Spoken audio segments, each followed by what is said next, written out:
Hello, fictional. Welcome to the Fiction Series X. Today we are gonna see, what if Issei become a demigod? Part 6. If you end up liking this video, please consider subscribe, so without further ado, let's get into the video. At an outdoor cafe at one of the tables sat their people. Issei and Kaneko were taking to a third person, and then that person spoke up. "I'm sorry, you want me to do what?" he asked them. "It's simple, Saji. We as in the three of us are going to ask the exorcists if we can destroy a sword in return for helping them." Issei told him the plan once again. "You called me out here on our day off to help the exorcists?" Saji asked, confirming that he had heard Issei correct. "That's right." Issei confirmed again. "Nope, not happening. I'm going home," he said as she started to get out of his chair but was unable to move. He looked over and saw that Kaneko had a hand placed on him holding him in place.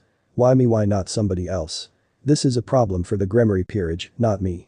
I need an extra person and you are the only person who I can think of that would be willing to help. Think of it as extra practice," Issei said.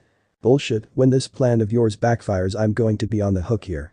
Your master might be kind, but Sona Kaichu is strict with a second helping of strict." Saji was almost in tears as he finished. "I knew she was strict, but that builds character," he told Saji as he got up from his chair. "Anyways, we need to roam around the city and find some members of the church." Issei told them the plan as Kaneko was dragging Saji along. As they started to roam around the streets looking for them, Kaneko spoke up, "Working with the church, are you sure about this? What do we have to lose? They tell us no, that they don't want help scouring a city we know more about than they do." He saw Kaneko thinking about that. "Kiba wants to destroy the Excaliburs for vengeance. And we can get them to let us destroy one sword, that should help him out. How will we find these exorcists? I didn't see them when they came to school," Saji asked as he looked defeated while walking with them. "Finding them is the hard part, honestly. I would assume they would have changed into street clothes and not wearing the white robes they had on yesterday," Issei said as they reached a large square at the end of the street. "Are we looking for a needle in a haystack then?" Saji asked Issei. "Basically," he replied back as Kaneko spoke up. "Look," she pointed off to the side of the square. "They saw standing there wearing the white robes from yesterday. Begin for money, I take it all back, Saji," Issei told him as they both were dumbfounded with what they saw. Issei approached them and spoke up. "I thought the church only asked for donations while in a church," he said, catching their attention. "So why are you poor?" he asked. They both looked at Issei as Zenobia spoke. "Irina spent all our money on a painting that looks fake." As this caught Issei's attention, Irina chimed in, "The painting looks like a saint." She defended herself as their stomachs made a loud rumble. Issei heard this. "Come on, let's deal with this, otherwise we're going to be retrieving corpses, not swords." As they headed off to a restaurant to get some lunch. Inside of one of the restaurants, Irina and Zenobia inhaled food at an alarming rate as the plate stacked up on the table. As Irina finished her food, she prayed, "Lord, please forgive me for taking charity of these devils." While she was praying, the three of them were clutching their heads. "Irina," Issei grumbled out. She saw what happened. "I'm sorry, it's a force of habit," she said as she smiled, making a cute face. "So then, now that we sold out for food, why did you seek us out?" Zenobia said as she had seen through them. "I want you to allow us to destroy one of the Excaliburs," Issei said as they were shocked to hear that. Zenobia thought about his proposition for a moment when she spoke. "Very well, but only one." Her answer surprised Irina the most. "Zenobia," she said while looking at her. "I know, Irina, but what they are asking falls in line with our orders. We are to destroy the swords or take them back. If all else fails, we were instructed to destroy our own swords as well. If we have to fall back to our last resort, then we only have a 30% chance of returning to the Vatican," Zenobia told them. "Even with a 30% success rate, we thought it was high enough to deal with the mission," Irina said as she agreed with them. "The higher-ups told us to continue on with the mission. At the rate we're going, it's self-sacrifice," Zenobia said as she paused for a moment. "However, my beliefs are flexible enough so we can succeed." Issei started to smile as he heard her words. "I take it as we have an agreement then?" he asked her. "We do, but just to be clear, you are doing this as a dragon and not a devil, correct? Our orders told us no devil interference, but said nothing about accepting help from a dragon," Zenobia told him as she wanted clarification. Issei looked at Kaneko. "Please call Kiba and tell him to meet us here." He then looked back to the exorcist. "You will be receiving help from Issei Haidu, host of the Red Dragon of Domination Drag, not a member of the Grimoire Peerage. I can agree to this as long as nothing backfires on us," Zenobia said as she finished the rest of the food on her plate. "They say that whoever is the host of the boosted gear can increase their power drastically. How high can you go?" Zenobia asked as everybody was now interested in this. "High enough," he said, trying to be cryptic with his answer. "You can order more food if you want while we wait for Kiba." He saw them looking at the menu at what else they could eat. As they decided, they placed the orders. It took some time for Kiba to arrive at the restaurant, but when he did, they were finishing the last of the food and Kiba was brought up to speed. "I don't exactly like the idea of being given permission to destroy the swords," Kiba told Issei as he explained it. "That's an unsatisfactory attitude to this. You know, if you were a stray I would have killed you in no time," Zenobia told him as the two of them glared at each other. "Calm down now, if this is to work we need everybody," Irina said as she watched the two looking like they were about to fight. "You hold a grudge against the Holy Sword Project along with the Church and the Excaliburs, don't you?" Irina asked him. "Obviously," he said to her quietly, yet his voice laced with venom. "But thanks to that project the research of Holy Sword users provided results. That created people like Zenobia and me who can use the swords," Irina told him as she tried to tell him the benefits of the project. "You think it was forgivable to kill all the test subjects because we were failures in the eyes of the project? We didn't give them the results they wanted, so they threw us away like trash by murdering all of them, yet you say that because you can now use the swords that it's fine," Kiba told Irina as she could see the hatred boiling over in his eyes. Irina was at a loss for words. She knew that killing the test subject was beyond cruel and that these actions were done in the name of God. She was unable to reply, but Zenobia spoke out. "The Holy Sword Project is a black mark among the church, and when it was revealed that many people were deeply disturbed by what happened.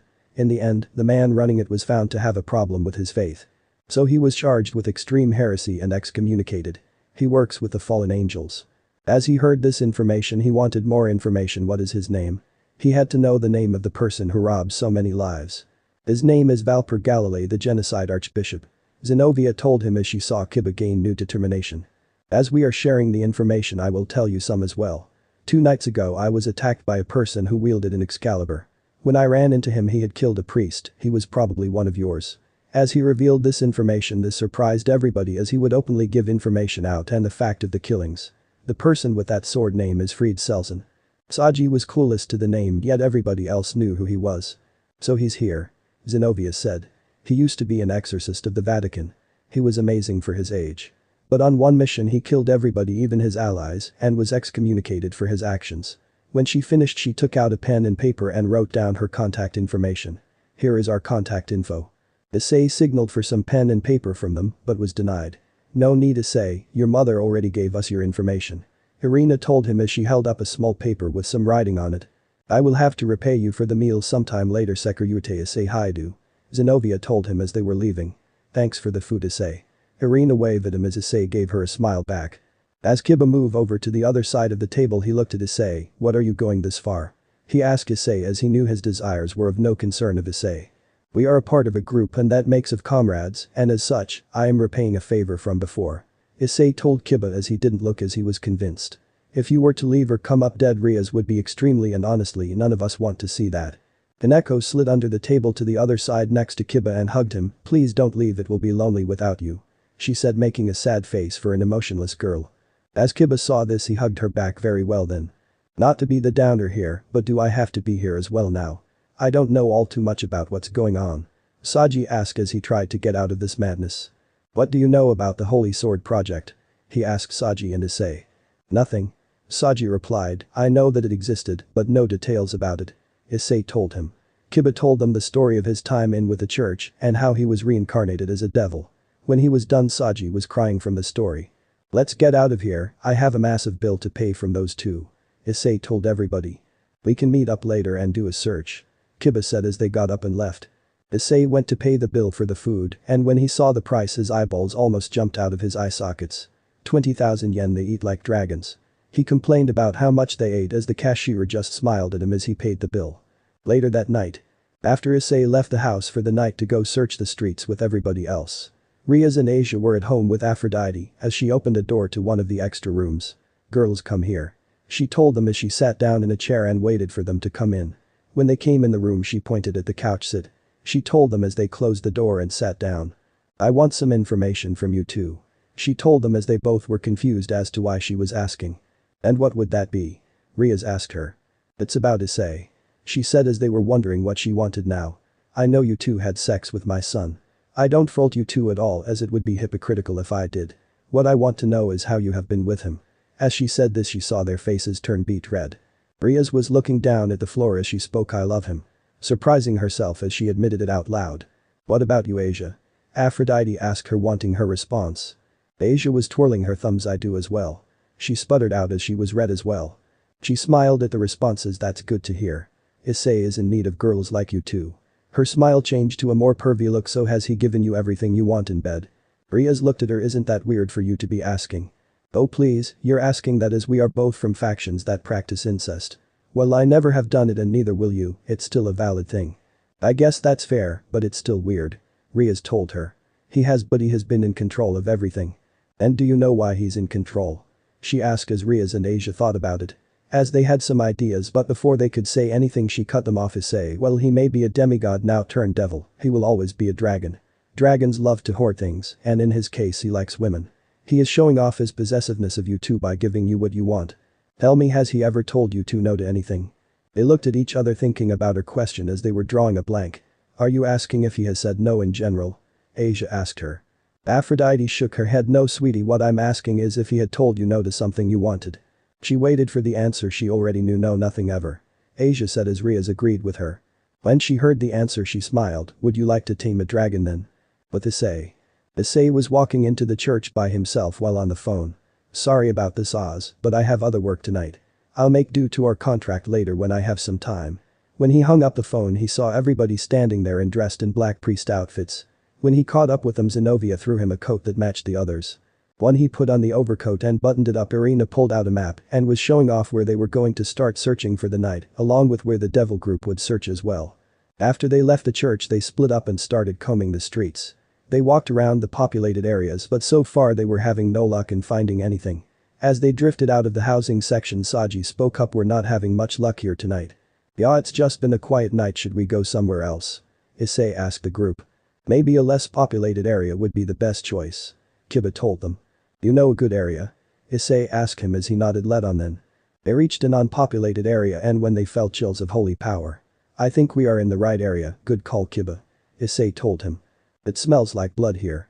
Kaneko said as a loud voice was heard. Hello shitty devils. Came screaming in a voice with a blade soaring at Kiba. He was able to block it just in the nick of time as he summoned a blade. When the group finally saw who it was they saw none other than Fried. Ah shit, you're still around. I thought you would have packed up and run away after the last time. Issei told him as Fried backed off of Kiba's block. Fried waved around his sword before he spoke. Well, my boss said to stay around, so I kept killing people.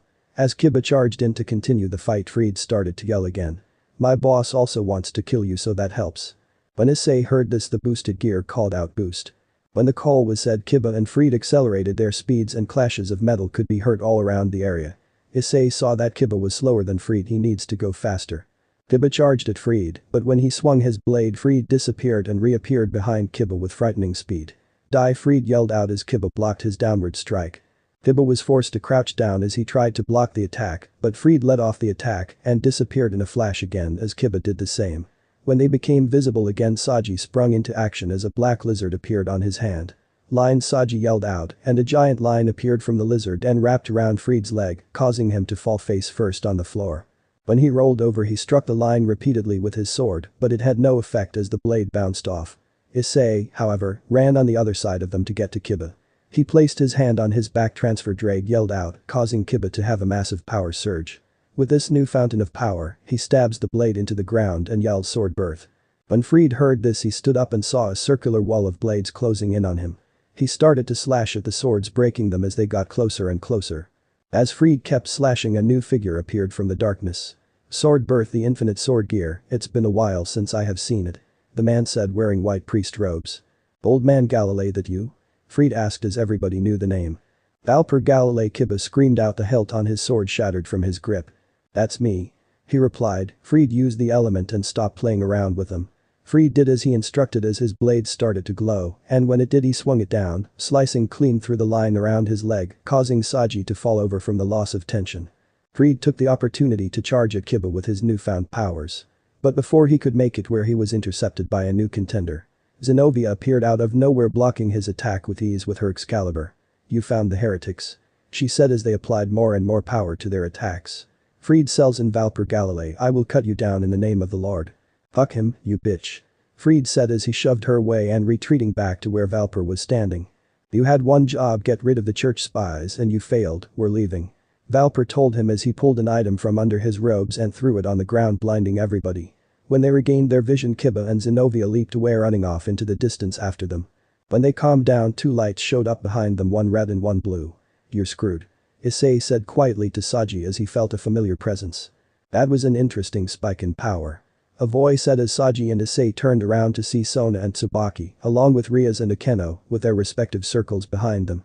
"You mind explaining, Saji?" Sona asked him. Saji was quick to spill the beans on what happened up to now. When Sona heard everything, she could only rub her forehead as the disappointment grew. "Saji, you went behind my back to do this, you are only causing trouble for everybody." "Sorry, Kaichu." He groveled with his head down in front of Sona. "Issei, when I asked you to watch after Yudo, I meant to watch over him, not make a plan with the exorcist." Her statement surprised everybody as this was a first for them. "What do you have to say for yourself, Issei?" With all eyes on him, "I'm sending that credit card bill to the Vatican." His response didn't garner any laughs, only a sigh from Rias. "Kiba is chasing after Valper right now with Zenobia. Should he find anything, he said he would call and update me." "Udo is on a path of vengeance, do you believe he will call you?" Rias asked once again. "No, I don't expect him to call at all," Issei told her honestly. Rias looked at Kaneko. "Kaneko, why did you do this?" she asked her. "I don't want Udo to leave us," she told Rias with a sad tone. The loud smack was heard next to them. They saw Saji getting spanked by Sona. "You can reflect on your behavior after this, Saji, but for now you need to be punished." She hit him on the behind again with a magic-infused spank. Only 998 more to go. Rias walked over to Kaneko and gave her a hug. "I'm sorry," Kaneko said as she embraced Ria's hug. "It's okay," Rias told her as she pulled up the back of her skirt with her left hand, and with her right hand, she lightly tapped her on the behind. "Your punishment has been served." Rias let go of Kaneko and looked at Issei. "I would spank you, but don't think it would hurt you. I'm also not sure if it's a turn on for you, so I think I'll leave it there." "Home." Rias sent Akeno and Kaneko home for the night while she walked home with Issei. When they walked in the door, they were greeted by Asia standing there in nothing but a white apron. Rias was surprised to see Asia in such an outfit, but Issei saw a feast before him. "Welcome back," Asia greeted them. Issei smiled as he kept looking at Asia. "I love the outfit, but what's the case for it?" Kiryu said that this is Japanese culture and I would also help soothe the tired man. She told them as she was clueless to the real meaning of it all. "That is an amazing idea," Rias said. "Mother, I also wish to wear an apron." As she said that, a hand appeared out of the kitchen signaling her to come. She stopped at Asia before she went to get changed and whispered in her ear, "You have become a real devil now." Issei walked up to Asia and gave her a hug. During that time, he ran his hands down her back, and when he got to her ass, he didn't feel any panties. He cupped his hands around the bottom of her butt cheeks. "Thank you, Asia, for this really does soothe the tired man. You are my cinnamon roll and I will protect you," he whispered in her ear, making her blush. She wrapped her arms around him as well, pushing her head into his chest. "Thank you. I'll never be alone again." Rias came out of the room dressed in nothing but a purple apron with a red heart in the center over her breasts. "Issei, how does it look?" she asked, holding up the bottom of it and bending slightly over, causing her breasts to jiggle. "Amazing," he said as he slid his hands down to Asia's legs and lifting her up, and she wrapped her legs around him for balance. "If I didn't need food, I would eat you two up as you are." This caused the girls to blush. But the party was spoiled when they heard Aphrodite lame. After that, he set Asia down and the girls went into the kitchen and made dinner. After dinner, everybody was in the same bed together. The three of them slept for about 30 minutes before Issei and Rias were woken up by a massive pressure of energy. When they looked at the window, the sky was now purple and the moon was shining through. When they looked out the window, they saw Fried standing in the middle of the street and somebody in the sky hovering around. "Were you two having a fuck?" "No. Too bad, my boss wants to talk, get your asses out here," Fried demanded of them. Issei closed the window and when he did, Asia woke up. "What's going on?" she asked as she was engulfed in Issei magic circle. When it passed over her, she had changed clothes into an extra school uniform. "We have an uninvited visitor outside and we're going to meet them," Rias said as she used the same trick to quickly dress. When they were outside, standing across from them was Fried. "All right, asshole, what do you want?" Issei said to him. Fried was waving his hands around. "Whoa, now haven't you ever heard the saying, don't shoot the messenger?" He was pointing up in the air to the person floating above. "Nice to meet you, daughter of Gremory. That red hair reminds me so much of your brother," the man said as out from his back sprouted 10 wings as power radiated out from him. "Nice to meet you as well, cadre of Grigori, Kakabiel. I am Rias Gremory. My brother may be Lucifer, but we are far from that, though I doubt you wish to discuss underworld politics," Rias told him as she sported a cold face not shown before. Out from his oversized robes, his arms appeared holding something large. "Here," he said as he threw it. As the object fell, Issei noticed what it was and rushed to grab it. He noticed that it was Irina, as her outfit was nearly destroyed and there were cuts and lashes all over her body that were all bloody. Issei took her over to Asia so she could fix some of the damage that was caused. She came to my base so I had some fun with her. The others are still around. I take this one was more than enough for an example. He said as he was laughing. Everybody else, on the other hand, was not. When Issei heard that he said he had fun with her, he ran his hands down her body and cast a small spell on her lower half. When he saw the results of the spell, he left Irina with Asia and walked back to Ria's. At least you weren't depraved enough to rape her. Raping her would get me nowhere, but I was to rape and kill the sister of fake Lucifer. Now that would get me somewhere. He looked at Ria's the whole time while saying that. So why are you here, Kakabiel? Ria's asked as she stared back into the void. This town will be the starting point of my rampage, Kuo Academy more specifically. If I start there, Surziches will come running. He told her joyfully. You do know if you do that the ceasefire will be broken and we will all be at war again? Ria's asked him. Ahahahahaha. He bellowed out, that's all I want. If I steal the Excaliburs from the church, Michael has to join in on the fighting. The toothpicks are way too important to him. And if I kill you, Surziches will join the fight and drag the underworld into chaos as well. Ria started to let out power, but it wasn't at a point where it was visible. You're nothing but a battle maniac. Yes, you're starting to understand. I have grown beyond bored after the war. Azazel wants nothing to do war, all he wants is to research sacred gears, and that shit is boring after a year. You should know all about that Red Dragon Emperor and how his collection hobby of sacred gears is crazy. Riaz looked at Issei. You've met Azazel? He nodded. I have. However, this man here is beyond crazy. I will be starting a war over the swords. Riaz Gremory, gather your warriors and we will start absolute chaos in 10 minutes. Come to your precious school and bring the sister of Leviathan as well. The more there is the better. The bloodshed will be glorious. Kakabiel disappeared as he finished. That's when Fried came back into the picture. I knew I found the right person to work for this time. He said with a maniac smile as he ran away following Kakabiel. Riaz placed a call to 2 people. Get to my location now. She said, and about 30 seconds later Akeno appeared followed by Sona and Tsubaki. Riaz soon explained to them what had just happened. At the showdown. Outside of the school, the Citri peerage was set up with a barrier ready. Kiba was still missing, but all we had to do was enter, prepare for the upcoming battle. When the final checks on Sona list were ticked off as she came over to us. Tsubaki took the exorcist to my healing room, so that should save your bishops and magic. We are going to keep a barrier up as long as we can to reduce any possible damage. Kakabiel is a cadre, so if he were to fight seriously I don't know how long we can keep it up. Sona told everybody the plan that had been laid in motion. Thank you, Sona. We will deal with everything else from here on out. Riaz, it's not too late to call your brother.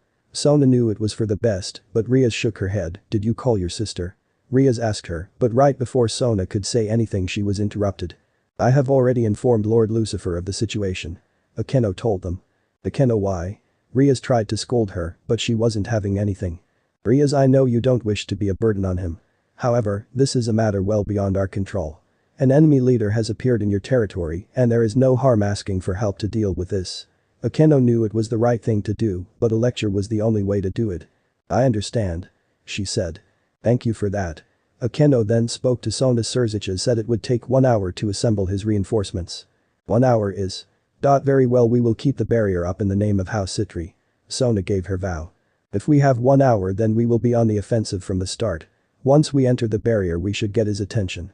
Riaz told everybody. Then she looked at Issei. How long can you fight him for if we have to stall him?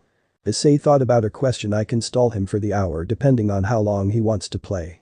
But if he wants to go all out then I could fight him and it's going to get bloody, but I don't exactly know how long I can go if that's what it comes to. Riaz took in the information. Okay then, we will defend this school. When she finished everybody walked into the barrier to begin the battle. The fight. As they walked into the schoolyard had a massive magic circle covering it with Valper standing in the middle of it with 4 swords surrounding him. The area was releasing all kind of light every way as he was doing something. Everybody got to a point where they were across from Kakabiel, who was sitting on a chair made of light that was floating in the sky. Issei leaned in to speak to Ria's promotion. He asked her. Granted. When Issei heard that he immediately promoted to queen. How long, Galilei? Cockable voice rang down from about him. It should be soon, about 5 or so minutes at best. He told him as the light continued to swirl around and put on a show. Is he doing what I think he is? Akeno asked out loud to see if anybody would reply. It's simple, I'm going to take these 4 Excaliburs and make them into one. Valper said as he was going to amuse her curiosity.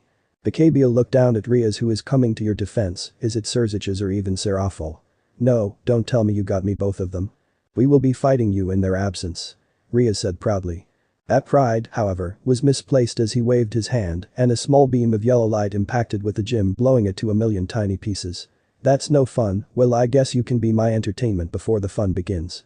This is going to be bad and you know it. Drake spoke to Issei alone. I know he is beyond my level. I just hope Azazel sends whoever it is sooner rather than later. You might have to turn more of your body into a dragon to survive this if he unleashes. Juggernaut is the beyond last resort. When Issei told him that, Drake receded back to watch the fight as it progressed. The Kabyl snapped his fingers, getting everybody's attention. I have a surprise for you, Red Dragon. Out from the ground rose a massive four-legged figure shrouded in a tornado of fire.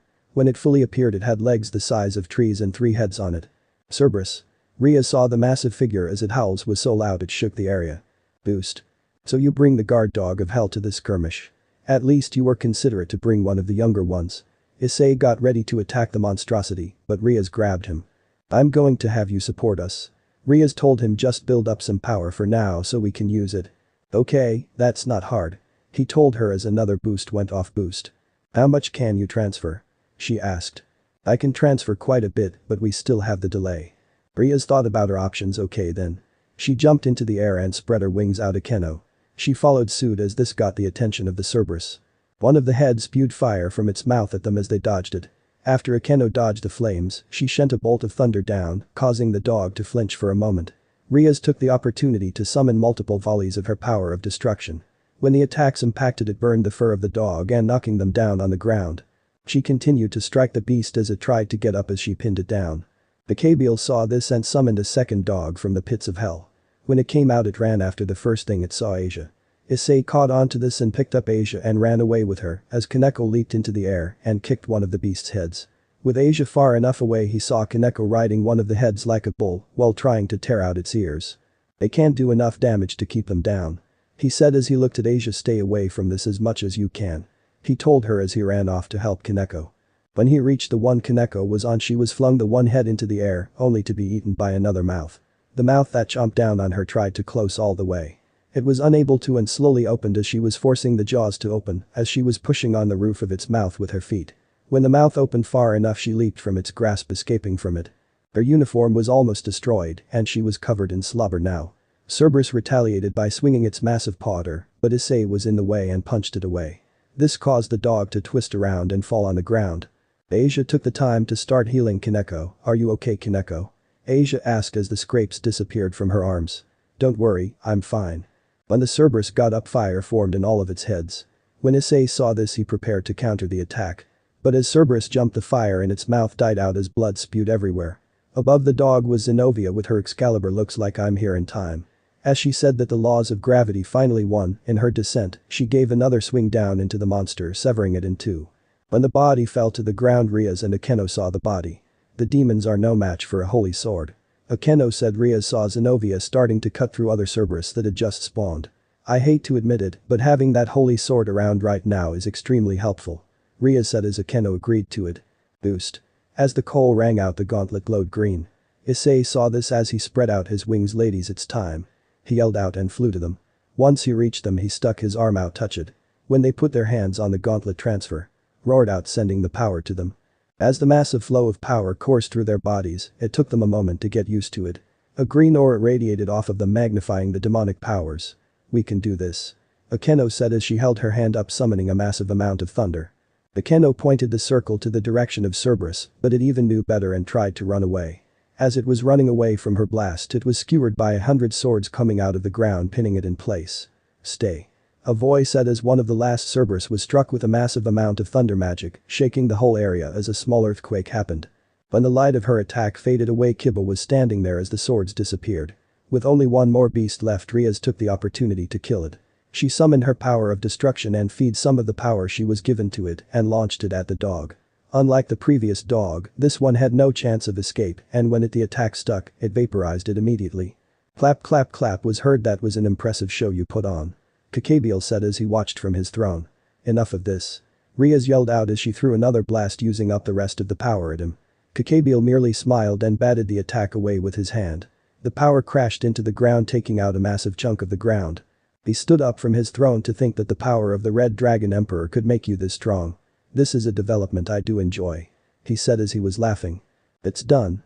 Valper said as the four swords in the middle of the circle rose up and produced a massive amount of light.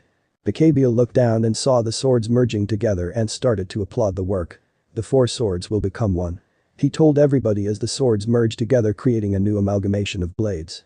As the new blade became visible to everybody, the light disappeared. All the light energy from the merging of Excalibur has been transferred to the spell on the ground. He looked at the men with a massive grin on his face, said, "You have 20 minutes before that spell goes off." Freed. Cacabiel called out for him. "Yes, boss." He answered the call as he appeared from the shadows. "Our new toy is finished. Make good use of it and provide me with some entertainment before everything begins." Freed took hold of the blade and sported a crazy smile. "Your plans are crazy, boss, but I love it." He walked towards Kiba and Zenobia while talking to himself, cut them, sliced them, chopped them up. Zenobia and Kiba started to approach Freed. "Knight of Gremory, let us destroy that Excalibur together." "And your church is fine with that?" he asked her. She laughed at his question. "Fragments were in the mission orders. Considering that isn't a true holy sword anymore, I doubt they would mind if we broke it. That blade is heresy even for me." Valper was laughing at her speech. "Valper Galilei, I am a survivor of the Holy Sword Project. You killed me and then I continued to live after being reincarnated as a devil," Kiba said with no amount of rage directed at Valper. "How unfortunate, a survivor of the project. In Japan of all things, is this what fate is all about?" He had a small chuckle. "I love holy swords and the legends connected to them. But when I found out I was unable to use one, so I promised myself I would make it so I could use one. After some experiments, I made it a reality. A few human sacrifices in the way of progress was worth it in the end." "How did you complete it?" "You murdered all of us after we were deemed failures." Kiba was doubtful of his story. No, not at all. Everybody has a factor needed to wield holy swords. However, most of the subject had far too little to even wield Excalibur. Most of the test subjects had a small value of the element that is needed to wield Excalibur. So how else do you gather enough of the value needed to wield one of them?" "I see, that is what they give to the holy sword users when they are blessed," Zenobia said as she figured out everything. "So you do know." He looked at Zenobia as he pulled out a crystal and showed it off. "If we crystallize the essence, you get this." The small crystal gave off a blue hue.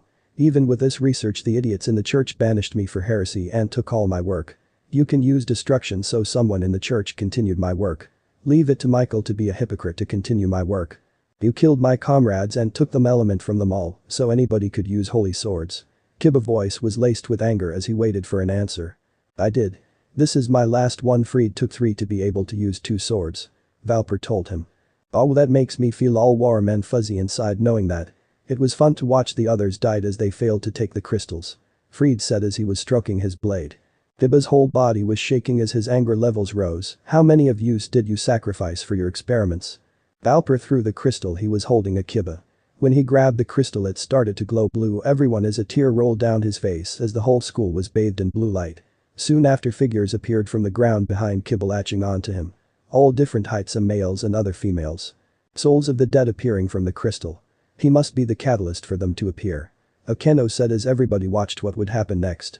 "I am so sorry," he told all of them as he was crying. One of the spirits spoke to him. "You are alive, and that is all that matters." As they all started to sing in unison, Kiba followed along with them as he was crying. "A sacred song," Asia said, getting the attention of everybody else. During the song, they started to glow more and emit white light. "Don't cry for us. Separate we were not enough. If we are together it will be enough. Accept the holy swords. We will always be one." The spurts faded away, leaving Kiba to be bathed falling blue snow. Kiba now had a blue glow around him as a sword appeared. "He can turn the world around," Issei said as Riaz and Okeno looked at him what he was saying. Issei only pointed to Kiba with the boosted gear. The black blade with a white handle with gold trim all around it. When he picked it up, he raised the blade to the sky as it started to emit the same blue energy. "I will become a sword.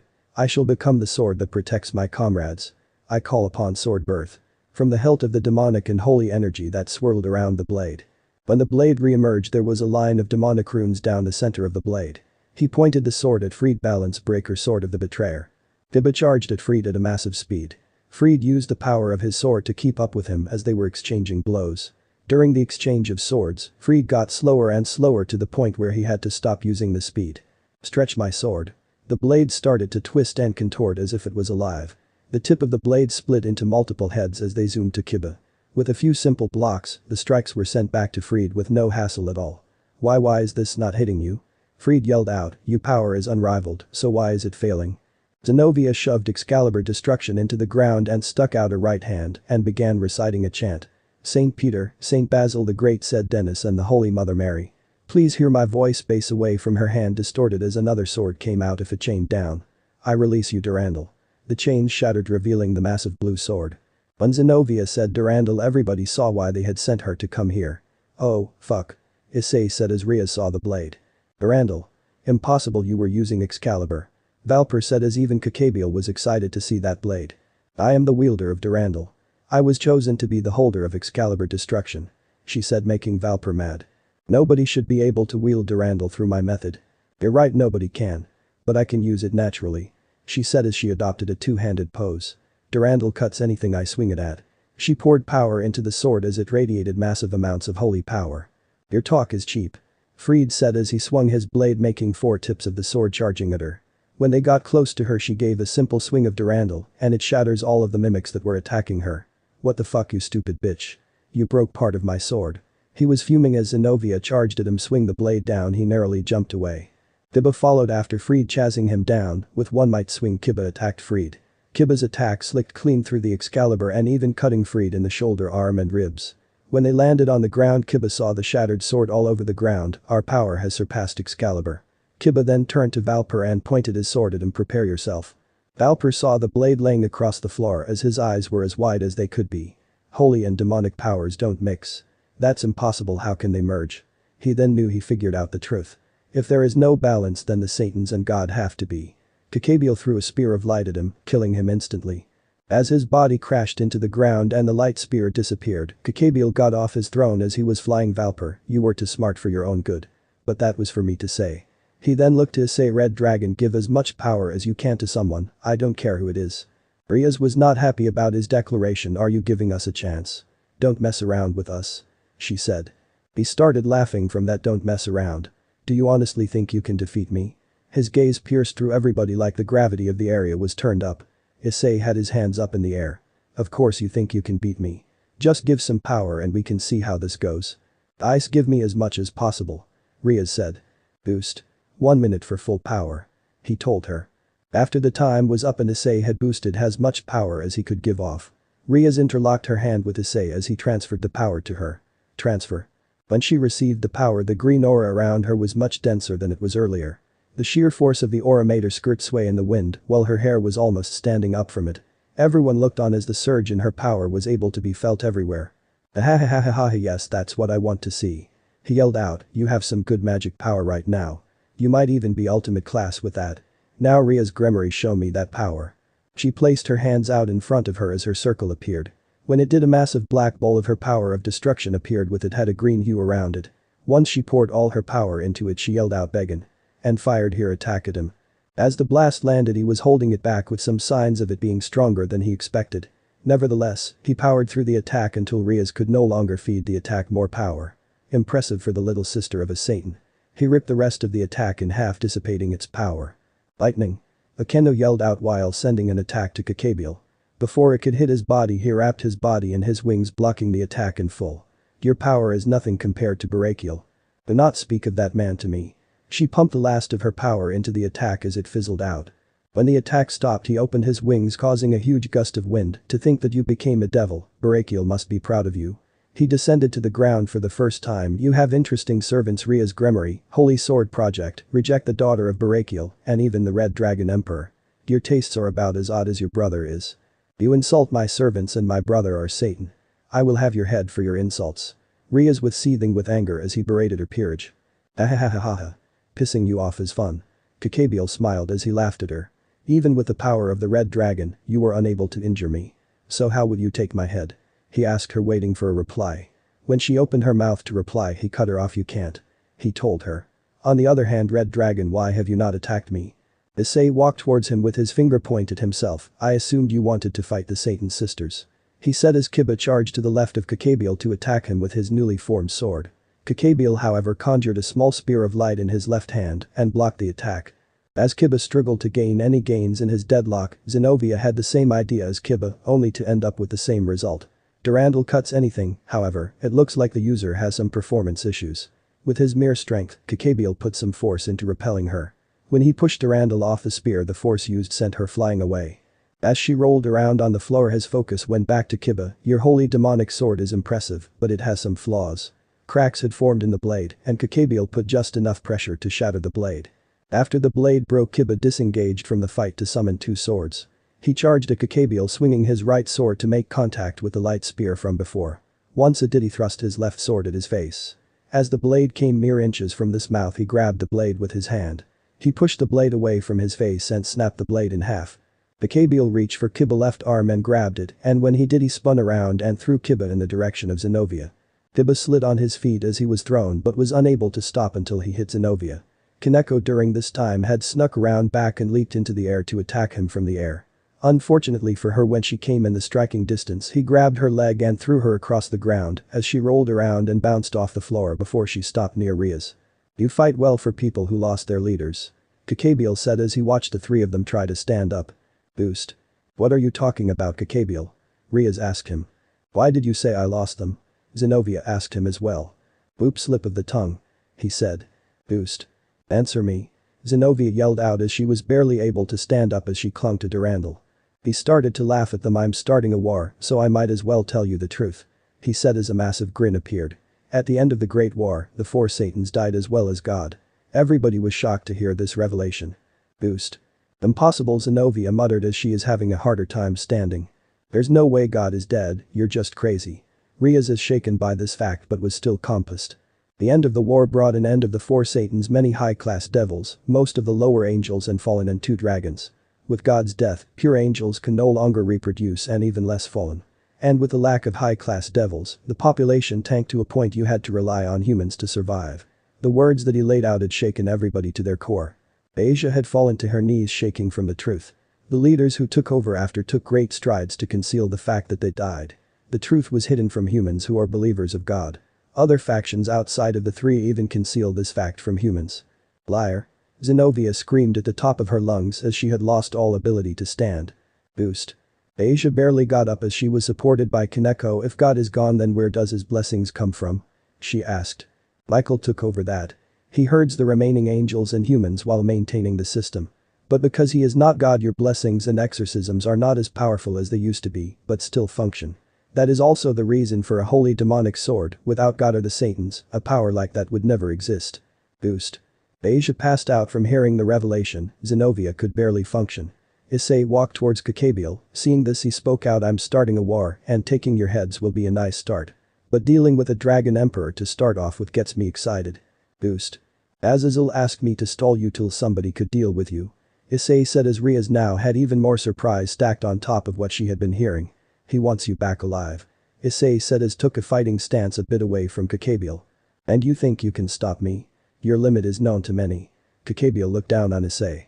He saw the jewel in the boosted gear shine a bright green light. Is that light supposed to scare me, boy? Maybe. Explosion. Issei disappeared as the call was made. Everybody looked around for him, was unable to spot him. You're not as fast as you think you are, Kakabiel said as swiped his left arm in an attempt to hit Issei. As he swiped it, his hand collided with nothing but the air around him. Issei appeared right in front of him, but it was too late for Kakabiel to block the attack. Issei landed a punch with his left hand into the chest of Kakabiel. The punch landed, Kakabiel slid back on the ground from the force, and the ground around him started to break from the shockwave that radiated out from his body. I'm not as tall as you think I am, Issei said to him. As Kakabiel recovered from the attack, he wiped a small amount of blood from his mouth and asked, what do you fight for? I am Issei Haidu, once a demigod, now reincarnated devil. Pawn of the Gremory group. I fight for my friends, and I don't take kindly of you berating them for their standing or lineage.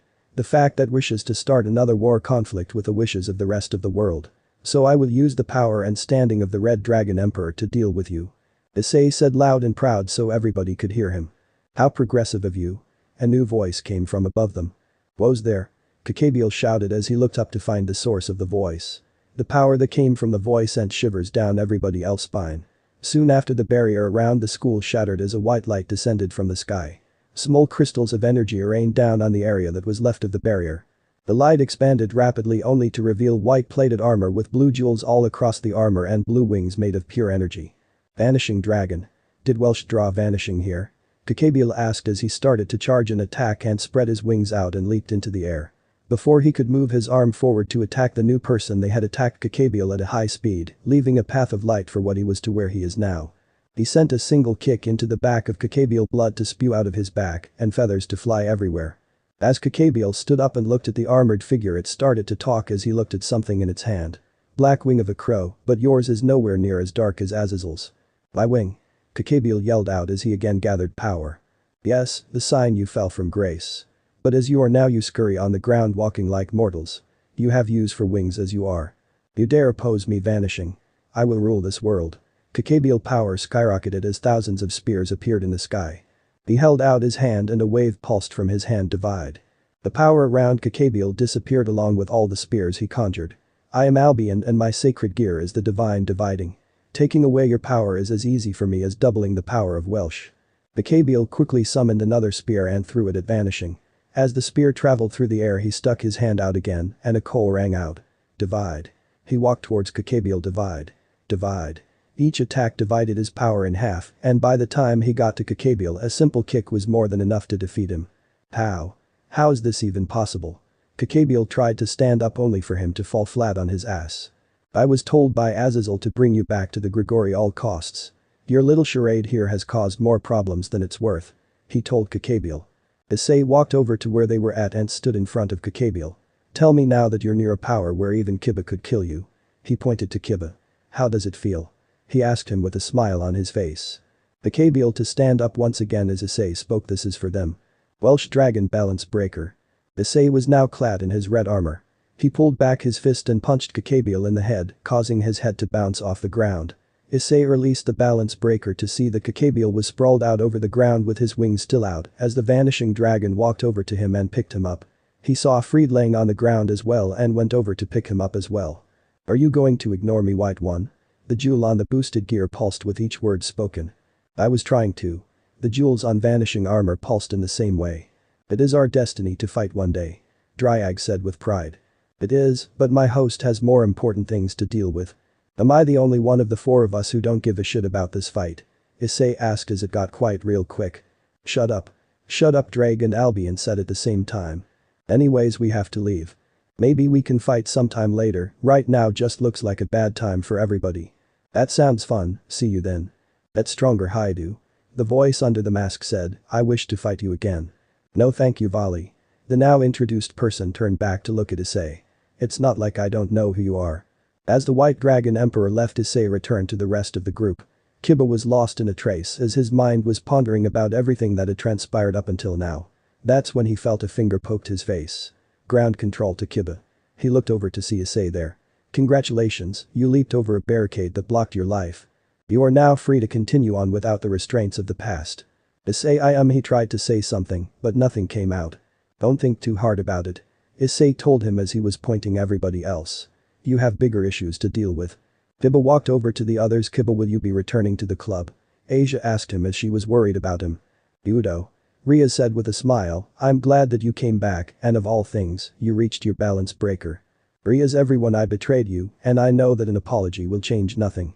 Kiba hung his head in shame as he knew what he did was selfish and could have caused more problems. Ria's wrapped her arms around Kiba and pulled him in for a hug. You returned to me in the end and that is all that matters. Kiba pulled away from her. I promise you again that I Kiba Udo will protect you and my comrades for the rest of my life as your knight. Thank you, she said with a smile on her face. But now it's time for your punishment. Her hand had a magic circle connected to her fingertips. What? Kiba was horrified by what he just heard. 1,000 spankings. Riaz told him as the magic circle started to spin and demonic power pulsed through it. Unfortunately for Kiba, there were well over 30 minutes before the reinforcements were able to arrive. During this time his punishment was harsh yet loving as it fit the crime. A few days later. Everybody was in the club room relaxing after school, enjoying some refreshments. Issei and Asia were sitting on the right couch together when a knock was heard at the door. Come in. Ria said as the door opened. Zenobia appeared wearing the girl's school uniform. Hello Sekiruite. Zenobia said after she closed the door and put her hands behind her back. Issei stood up in surprise. Why are you here? Wait, that was in Japanese. He said as he then looked at her clothes. Your clothes. He said as he looked to Riaz. Welcome, she said. Let me introduce you to the newest member of the Gremory family. She will be taking the role of my second knight.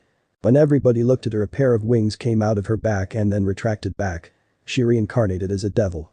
Asia said as she was surprised to see her, let alone with wings coming out of her back. I found out that God is dead, so I was excommunicated. So I came to the only option I had, become a devil. I came to Ria's Gremory for that, and while I still have Durandal, I'm not that great with it, but it's better than nothing. She told everyone. Oh, that's right, Durandal is one of those swords where it picks its users, not the other way around. That's the problem with Christianity, swords always so picky. Issei said as he sat back down. Yes, I'm fortunate that I was chosen. From now on I will also be attending school here as a second year. She paused for a moment. Let's get along, Ice-kun. She said with a straight face. Please don't do that without emotions. You're not a bubbly girl like Irina. Issei told her as he was now slightly creeped out by it.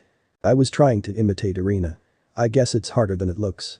Zenobia bit down on the nail of her thumb right after. Anyways, you know there's no going back, right? Issei asked her. I know I'm a devil now, and I can't go back. Maybe this is a good thing. Serving a devil who was once my enemy is even a sister of a Satan. Zenobia put her hands together. Please Lord guide me. She said, then immediately grabbed her head in pain as she fell to the floor. I feel like I've seen this before. Kaneko said as she was eating some candy. It's always funny the first time. Issei said as he helped Zenobia up. I'm assuming you sent Irina back to the Vatican. Yes, she returned back to the Vatican with all of the swords along with the corpse of Valper. They can rebuild the swords with alchemy. When I reported back that night and told them what happened, they cut me off. I was cast aside and became an outsider for knowing the truth. It was the same with Asia Argento. She sounded sad about what happened. Now that you know the truth, let me ask you this. Is the church committing heresy themselves by knowing that dirty little secret and doing what they did to you? Issei asked her as she thought about it. How long have you known about it, Issei? Riaz asked him. I figured it out when I was 8. He told her, some things happened and I asked Drake and he confirmed it. When I asked Mom, she took me to see Zeus and was told to never mention it. I see. She pushed that knowledge to the back of her mind. Anyways, the church made contact with the Satans. And what I was told is they felt unsatisfactory about the incident. They also apologized for Valper as it was their problem to begin with. The information has been sent to factions heads and Azazel of the Fallen Angels has said the Kakabiel acted of his own accord. For his actions, he has been sentenced to Cocytus for eternity. Cocytus, how well, there's only one person who can break him out then, Hades. But even then Hades isn't that stupid, he has his prejudices, but that's not happening. Issei informed everybody. Exactly, even with the intervention of the Vanishing Dragon, it has been also confirmed that Vanishing Dragon works for the Fallen Angels. Speaking of the Fallen, Azazel has also requested a meeting between the 3 factions. We don't know when the meeting is going to happen yet, but I have been informed that we will be in attendance due to our actions. Everybody was surprised as they were told they were going to attend a major event. When Zenobia recovered from this fact, she bowed her head down in front of Asia. I wish to apologize, Asia Argento. The words I said to you earlier were wrong of me to say. Please hit me if you wish. Asia reached out and touched her face. Please raise your head, I have no reason to hit you. Even now as a devil I have found a new purpose in life and I am quite content with it. Zenobia was surprised by this. I see. Do you think you could show me around the school sometime then? Zenobia asked. Yes. Asia answered her with a smile on her face. Another night has come for Issei. New life, that means devil contract. Fortunately for him, Azazel had summoned him for the night.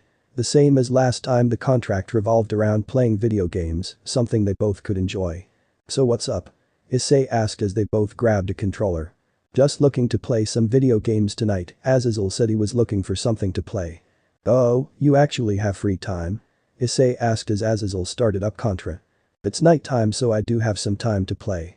Good choice in the game. Anyways, what's up? It's not like you to call me out in general. Issei knew something was up. Azazel sighed. I sealed Kakabiel and Cocytus. And?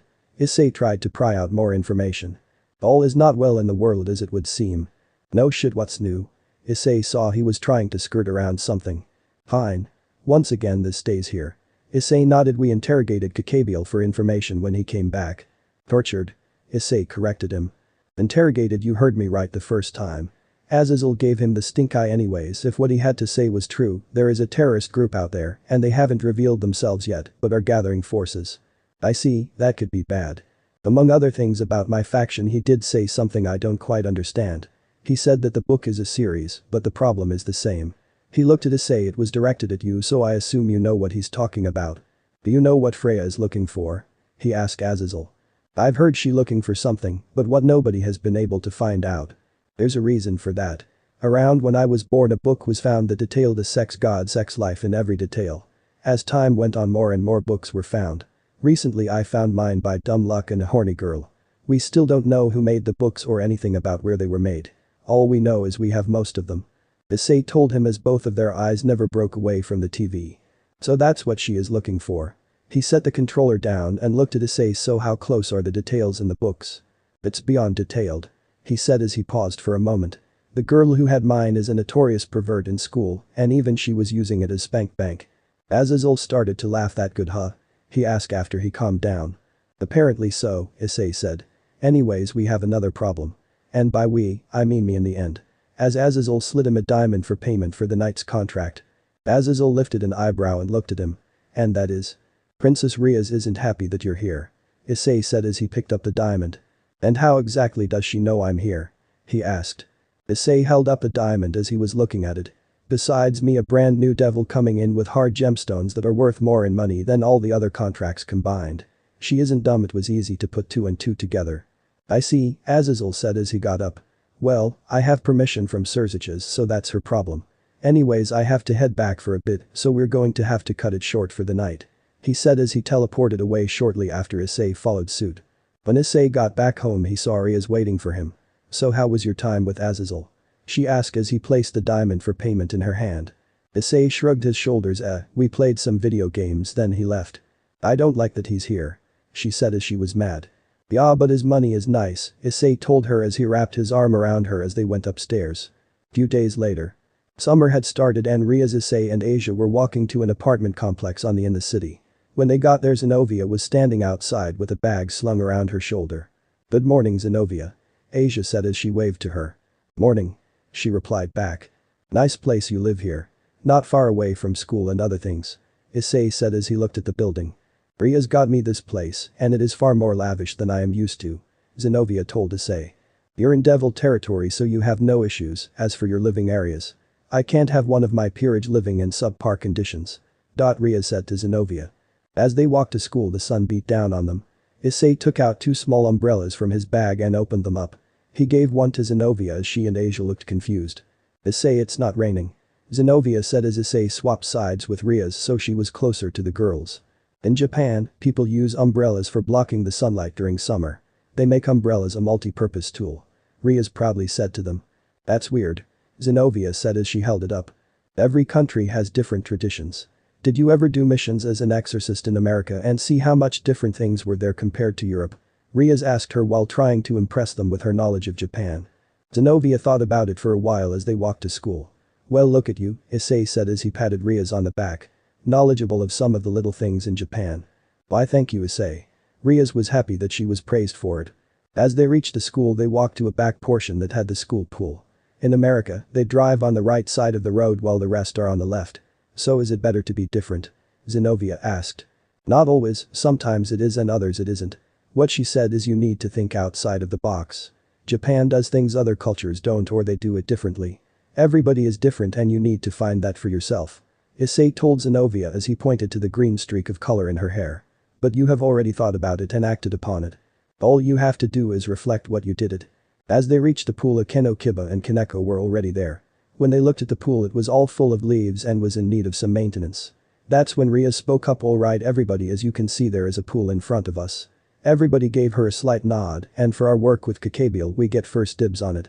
Issei crouched down next to the pool and twirled his finger in the water. When he pulled it out he could tell that it was in need of some cleaning. Looks like we have to do some work before we get our fun. Issei said. Yes about that, normally the student council has the job of cleaning it. However, as they held up the barrier I chose to clean the pool, provided we get a private day. Riaz declared that fun was only a little elbow grease away. Issei kept twirling his finger in the water as he looked up at all the girls with a smile on his face. Oh. Issei is thinking about dirty thoughts. Kaneko said to everybody. As he stood up he spoke, can you blame me? Anyways go get changed so we can start cleaning. Riaz said as they went into the locker rooms to get changed. As they were getting changed Kiba turned to Issei. I want to thank you for what you did. Kiba sat down on the bench around Riaz. It's hard to express my true thoughts. And while I made a promise to protect her I want that to be for everybody. Issei shut the locker and looked over to see Kiba walking towards him with his arms stretched out. He put his hand out to stop him. While I'm thankful for what you want to do. I'm not going to hug a dude in the men's locker room who is wearing a Speedo. Issei told him before he went outside. Once outside, his eyeballs were greeted by all the girls standing near a drain pool in their swimsuits. He first saw Asia and Kaneko in their school swimsuits, then Akeno in a two-tone blue and red bikini, and Riaz in an all-white bikini with gold medal rings. Riaz saw Issei starting to drool over the sight, so she called out to him, "Do you like what you see?" she asked him. He walked over to them. When he got close to them, he spoke up, "I like what I see," he said with a goofy smile on his face. Akeno took her chance and pulled Issei's head into her breasts. "What about mine?" she asked with a sultry voice. Firm yet jiggly. Issei said as she let go of him, "I do love the two-tone color. And with that frontal clasp, fun is never far away." "What about mine?" Asia asked as she tugged on his arm. When he looked down and saw more of her one-piece swimsuit, he saw her name written across her chest. "You look cute, it suits you quite well," he said to her as he gave her a hug. Issei saw Kaneko standing away from the rest of them and walked over to her. "Don't worry, you look cute as well in yours with a swim cap. You prop that swimsuit up as the school mascot." She turned away from him looking at the empty pool. "It feels wrong that you're not looking at me with perversion in mind," she said as she walked away. Issei noticed that somebody was missing. "Where is Zenobia?" he asked before a loud crashing sound of water started to fill the pool. "She's still getting changed," Asia said. "She's having trouble with her swimsuit and said she would be fine." Asia's answer confused Issei. "Is it a two-piece?" he asked as Asia nodded. "It's just a pair of bra and panties. What's there to have trouble with?" "You know what, never mind that thought." Issei. He heard Riaz next to him. "I need you to do something for me," she asked him. "And that is?" Riaz whispered in his ear what she wanted. "Both of them?" he asked as she nodded.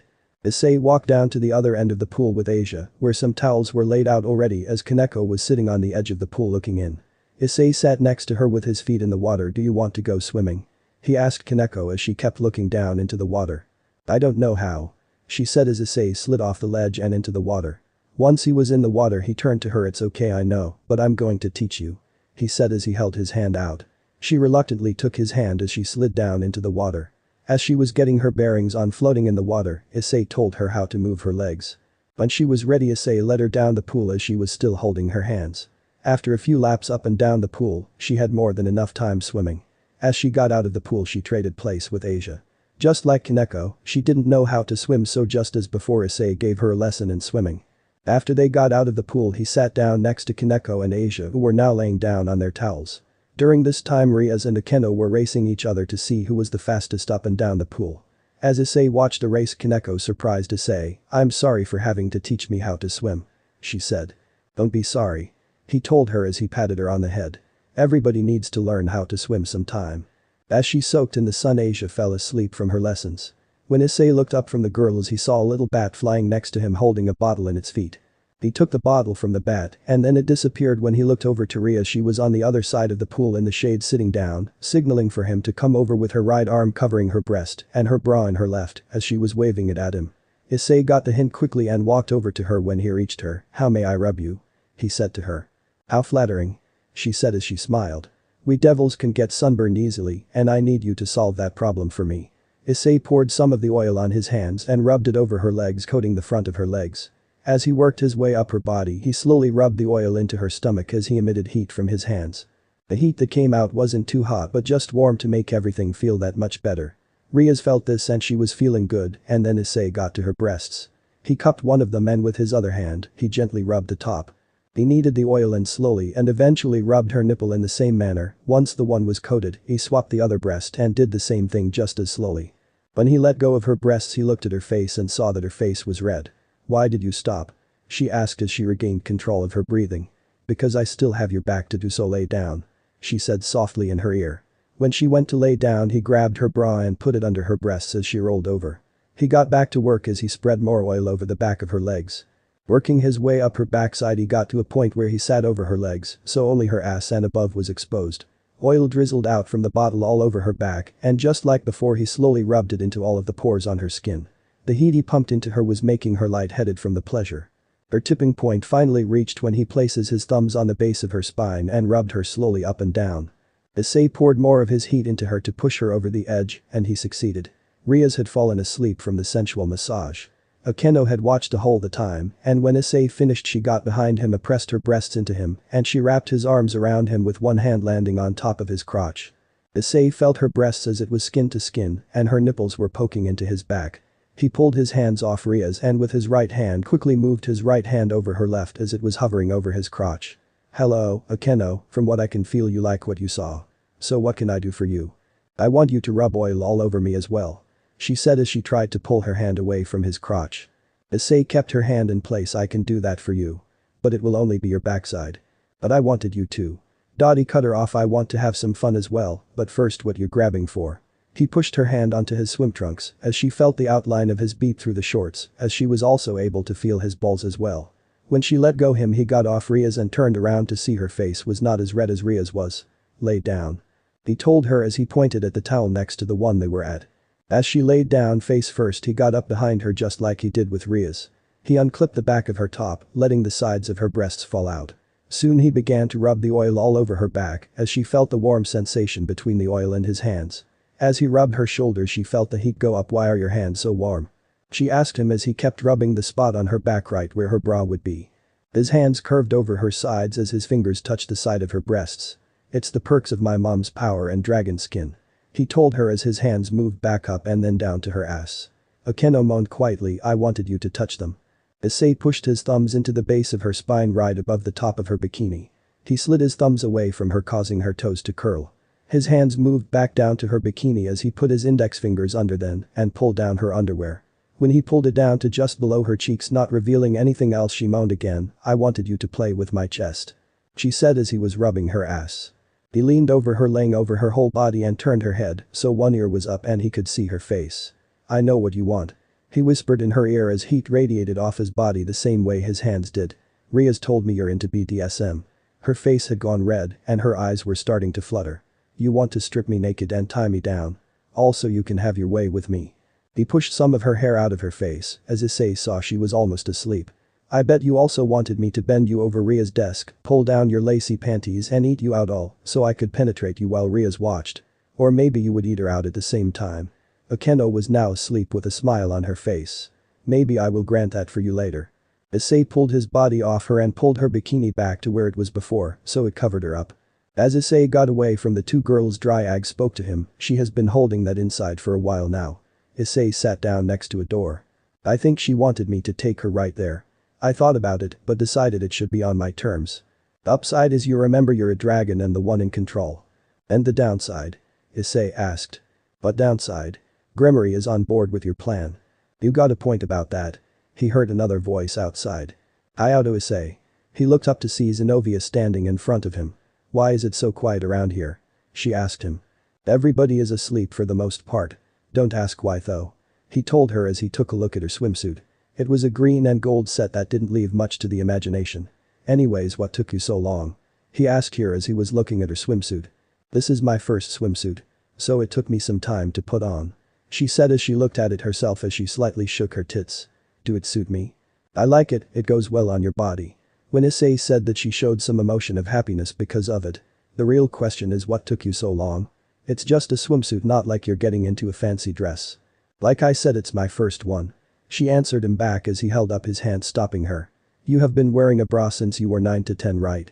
He said as he waited for her answer. Around that time, yes. She begrudgingly answered. Good, and you have been wearing panties all your life. So if your swimsuit is just a fancy bra and panties that are made to have fun in the pool. What took so long? I was thinking about some things. She pointed to the door Issei was sitting next to. Can we talk in there? Alright. He stood up and walked inside as Zenobia followed him and closed the door. Once inside he sat back down on the floor with his legs spread apart. Hi to Issei, there is something I want to ask you. Call me Issei or Ice just like the everybody else does, you're a comrade now, not an outsider. Okay, then Ice. I want you to be the one who gives me a child. Issei's eyes shot open from her deceleration. Zenobia got closer to him, almost getting in his face. Did you not hear me? I want to make children with you. When he recovered from her statement he let out a sigh. No, I heard you the first time. He patted his lap motioning her to sit. She turned around and sat down on his lap and leaned back into him. He put his arms on her legs. May I touch you? He asked before anything happened. You already are? She asked as she was confused. You know what I'm asking for. She nodded at him. Okay, then tell me why this has come about while I play with you. He moved his left arm over her breasts and with his right he pulled the string hold her top in place. He pulled her top off revealing them to him. He took both of her orbs in his hands and started to play with them. Please tell me everything. he told her. Right after I was born, I was given to the Vatican. They raised me to be a devout follower, but early on they found that I could wield holy swords. After I entered the exorcist training I trained as hard as I could. However, everything was done with God or faith personal goals that were not related to that were deemed useless. After I learned the truth and became a devil those dreams and aspirations are possible now. As Issei played with her she felt it harder and harder to speak clearly. Issei slipped his hands to both of her nipples and pinched on them for a second, then rolled them between his fingers. He stopped for a moment. So what is your goal now that you are free? He whispered in her left ear. Now that I am no longer serving God I am free. I am able to do what I want for myself, and that is why I want a child. Ria said the devils love greed and desire, and I desire a child. Issei sighed now knowing she wants, but her reasons were not clear to him. Okay, then I can understand that. So why me then? He releases his hands from her breasts and placed them on her legs. You're what I want. You have the aura of a dragon, the genes of a goddess, and are kind enough to not turn me from my request. I want you to give me children. I am aware that it might take time because of the devil birth rates, but I want it from you. Are you dissatisfied with me? No, I am not. Issei replied. But then, I know my breasts aren't as big as Ria's, but they are bigger than. Issei quickly moved his hand to her mouth and covered it. Yes, your breasts are almost in the 90s, well they are impressive, please do not finish that sentence. He put his left hand between her legs and started to slide his finger up in her bikini. Maybe later on down the line, I would not be opposed to granting your wish. However, right now you are just a girl who has woken up from her sleep and has now seen the world for what it is. You need time to grow accustomed to this new life. Zenobia was beet red from his actions. Tell me, do you know what I'm doing right now to you? He felt the outside of her bikini get wet and stopped. You are preparing me for intercourse. She said as Issei felt a rise in power. He sighed again. Did your body get warm and have a fuzzy feeling all around? Did your heart have a fluttering feeling during all of that? I did feel warm and fuzzy like you said, but I never felt that fluttering that you were talking about. She said as Issei motioned for her to stand up. When she stood up she readjusted her panty so it was fitting right. Issei grabbed her bra off the floor and stood up. When you find that feeling asks me again.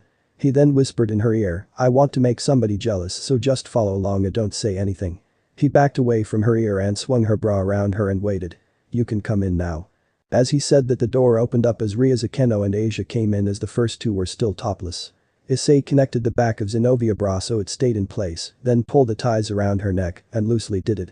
Once it was on her cupped each breast to lift them up to it was readjusted them and he tightened the straps. He stepped out from behind her and looked at her and gave her a quick wink and that is how you put on that top next time so you don't take so long. Ice, what are you doing? Ria's asked, she said with a forced smile. Oh, my Zenobia is already asking you for help. A faint aura was made visible around Akeno. Issei walked in front of them and looked at them as he took his index fingers for both girls and pushed up one of their tits. As he watched them bounce he spoke up, if you wanted me to put on your bras as well I would be happy to. He smiled at them as Ria's and Akeno smacked him in the head. Issei fell on the ground grabbing his head from the pain. Zenobia watched on as she didn't know what to do. Asia went over to hug him. I would do it with you if you wanted. She blushed from what she said. Ria's and Akeno both bent down and grabbed one of Issei's arms and dragged him outside. As they were dragging him out sparks started to fly and a dark aura came off Ria's. They proceed to punish him for his actions. Later in the club room. Issei was sitting on the floor looking like he had been electrocuted many times. Ria's was sitting on the couch as the rest of the group was standing behind Issei. I know it's my fault for letting you have free reign. But tell me, what was the talk of children about? Ria's asked him as she had the same smile from earlier. Oh, you heard that? Then you should already know what she wants. Issei looked at Ria's. Akeno. Ria said as Akeno lightly shocked him through his shoulder. Ouch. He said as he grabbed the spot where she zapped him. You heard her, she wants kids and I told her to use her brain. Ria shook her head. Issei, why are you so indecent? Issei gave a small laugh. It's kinda in my blood. Oh, I was just trying to have him impregnate me. Zenobia said as everybody lost color in their faces. You're only making this worse for me. Issei yelled at Zenobia as a white light appeared from behind them and a voice came out. Sounds like you're having a lot of fun. Almost everybody recognized the voice as Surziches and Grafia came out of the magic circle. Akeno, Kaneko and Kiba turned around and kneeled in front of him. In my defense, I did not have sexual relations with that woman. Issei pleaded.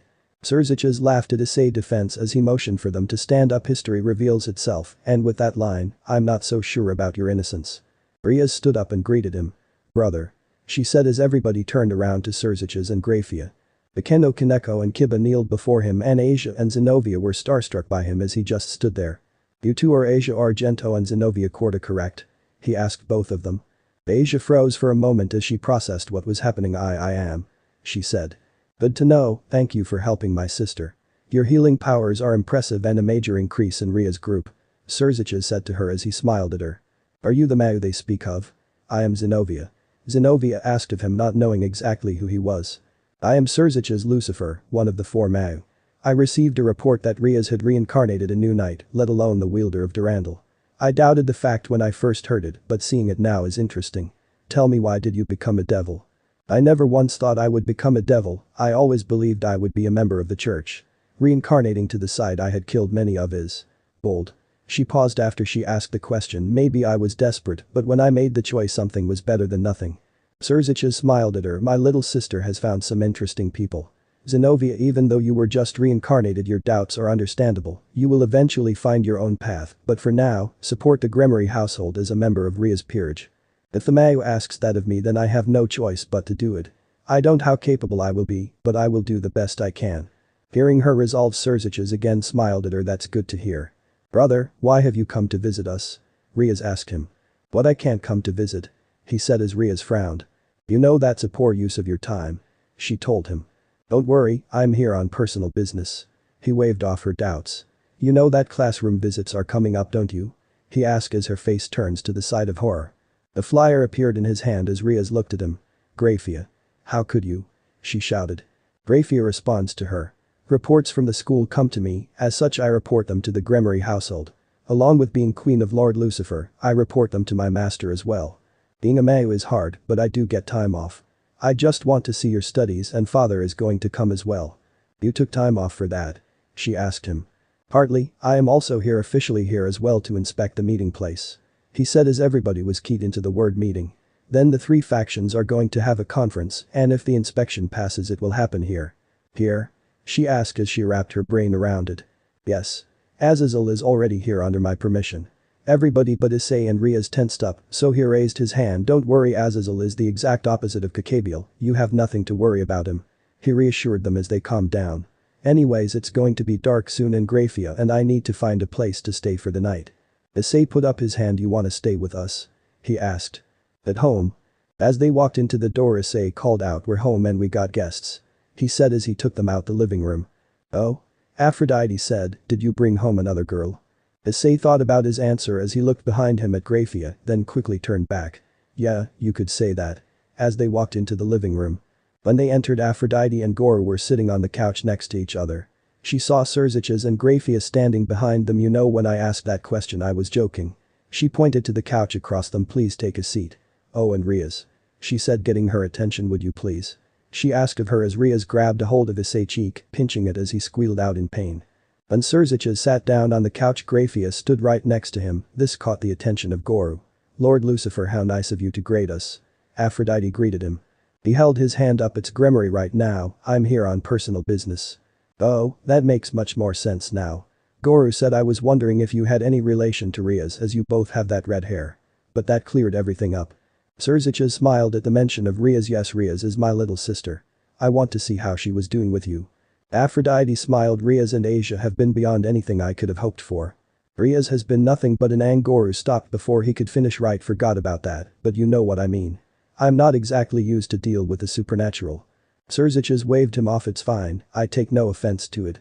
But if you meet other devils they most likely will." "Ah, I see, that's good then. By the way, who is the maid?" Goro asked as she was yet to be introduced. "She's Grafia." Surzicha smiled as he spoke again. "She is my wife." Asia was shocked to find out that they were married. Soon Grafia hit Surzicha on the right side of his head, and before he could recover, she grabbed hold of his cheek, pinching it, causing the skin to turn a few shades of red below his hair. "I am sorry for the dull joke he made. I am a maid of House Gremory, Grafia," she said in her monotone voice. Issei whispered into Ria's ear, "Would you wear skimpy underwear and be my maid?" Rias thought about it for a split second before grabbing a hold of Issei's cheek, mirroring Grafia. "It hurts." Both Surzicha and Issei cried out.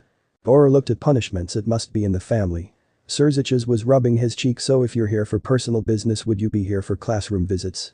"Most certainly, it only comes once a year. Our father will be coming on that day as well." He helped establish the school, and he also thought it was a good time to visit her. Ahahaha, I see father and son are the same way. Goro stood up and walked over to a cabinet and pulled out a bottle and some cups. As he placed them on the table, tell me, would you like some sake? Surziches smiled as he saw the bottle. I would love to. He said as he was handed a glass as his drink was poured. After an hour the bottle had gone dry and everybody had noticed this. Aphrodite knew that nobody was going to be happy with what they have drunk so far on a Saturday night, so she made a call. A communication circle appeared on the table and a man with a well-built frame, brown hair and short-shaved beard was standing there. Hello, Aphrodite, what do you need? He asked her. Dionysus, we need some alcohol. She told him. Okay. And for how many people? 3, the lightweight doesn't want to have fun. She said as she poked at Graphia. Soon after she said that another circle appeared with a bottle. There you go. I expect you to pay me tomorrow. He told her as he hung up. As she eyed the bottle she looked at Surziches and Graphia. You two are staying here for the night. This is the stuff we normally drink, and for first-timers, it can tear you up. Even with your devil resistances, it can be strong. What about him? Graphia pointed at Goro. Besides not drinking too much, we have a pill for that. She pulled out a small white pill and handed it over to him. He swallowed it down. It's worth it, it tastes different to each person. Last time I had it, it tasted like a strong whiskey, but with a hint of cranberries. As the drinks were poured they drank away as time passed. After they had plenty of drinks they prepared for bed. As Issei was in his room with Surziches having finished laying out the futonrias came into the room wearing a black nightgown that reached well past her knees. What do you mean I can't sleep with my eyes tonight? I'm sorry Riaz, but I need to talk to him before bed. You will have him tomorrow. He told her while being strict with her. Will you be able to sleep without me beside you for the night? She asked as Graphia nudged her to the other room. Come on Riaz. She said. I'll be alright for a night.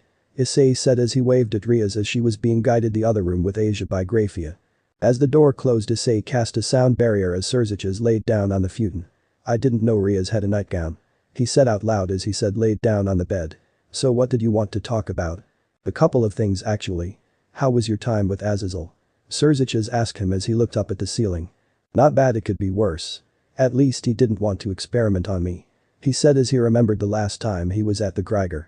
Azazel is weird like that, but it's good you know what to expect. He rolled over to look at Issei. Do you watch anything on DevilTube? No. Issei asked as he was confused. Should I? I try to stay away from that stuff as much as possible. I try to stay out of everything regarding the supernatural. I see, a couple of weeks ago the rating game between Riaz and Riser was posted and many rumors were put down after the footage was seen by everybody. He told Issei, your display of power has many intrigued and has caused plans to be formulated on how to deal with the other Phoenix brothers. Outside of them getting holy water and enough raw strength to do it, I don't see the issue. Issei said as he wasn't catching on the details. You're missing some things. Surziches said as she started to list off things outside of that was a private match, your name has been circulating and they found out who you are. On top of that, your relation with Riaz and even the youngest Phoenix Ravel has come into question. Let alone the fact that you're the Red Dragon Emperor, it has many people in Underworld wondering if Riaz found the perfect peerage member or something else is going on. Right, I forgot you devils love your blood purity and shame anybody who isn't pure. I could see how that would cause issues. That's quite harsh of a statement. Surziches frowned as he heard the negativity. And yet it's true, look at your elders and then you see why many factions don't like devils. Some of them are steadfast in their ways and want nothing to do with non-pure devils, yet there are even others who even look down upon reincarnated devils. Surziches was unable to deny his claims. And now you know why I was against helping at all. But I actually enjoy her company and like Riaz very much. Issei said as he admitted his feelings of Riaz to him. Speaking of little Ria, would you marry her? He probed Issei's feelings to see how it could go. Issei thought about his answer. No strings attached, I would do it. But it has to be her choice, arranged marriages have always been a terrible idea. That's good to hear. She seems quite fond of you, but you still have some baggage to deal with, don't you? I do, but I haven't had time to deal with it. It's not something I have been able to slip away and deal with. Surziches nodded and rolled back over. The boosted gear can transfer power to other people, correct? Issei was confused by his question. It can. Why do you ask? It's no secret that you like boobs, especially ones that are larger. I love them, they are so much fun. Issei had a smile on his face as his fingers started to wiggle around like he was playing with a pear. The small aff came from Surziches. I may be Ria's older brother, but she is definitely well endowed, don't you think? Issei rolled over, almost falling off the bed. She a 99, she on team Double D Akeno is a 102 and at the top of the team. Surziches started to laugh as he named off the girls. Don't even get me started on Graphia, she has to be at least 105 or her maid outfit is compensating for something. Serziches wiped a small tear from his eye. Last time I saw your mother she had to be at least 110. Devil women are crazy in what they can grow. Here's a random thought then. Have you ever thought about transferring boosts into Aria's breasts? Serziches went to close his eyes as Issei spoke up. It depends on the girl. I've only tried it a couple of times. The first time I did it to Freya her tits glowed with the power from the boost, but it faded away. Another girl had hers become smoother as the skin absorbed the power. Well, that's good to know, anyways good night. He said as he closed his eyes. Issei rolled back over and pulled the covers over him. He laid there with his eyes closed as he failed to go to sleep. Everything breasts were racing through his head, size, firmness, their shapes, even how a bra changes the looks. He did this to me on purpose. Issei thought to himself. Ahahaha, Drake howled in his head. You took his bait and ran with it. End of the part 6. So how was this story? I hope you like it. And if you like it, share this story with your friends and like the video too. And don't forget to subscribe our channel for daily awesome fanfiction. Okay, it's time for me to go. Bye bye.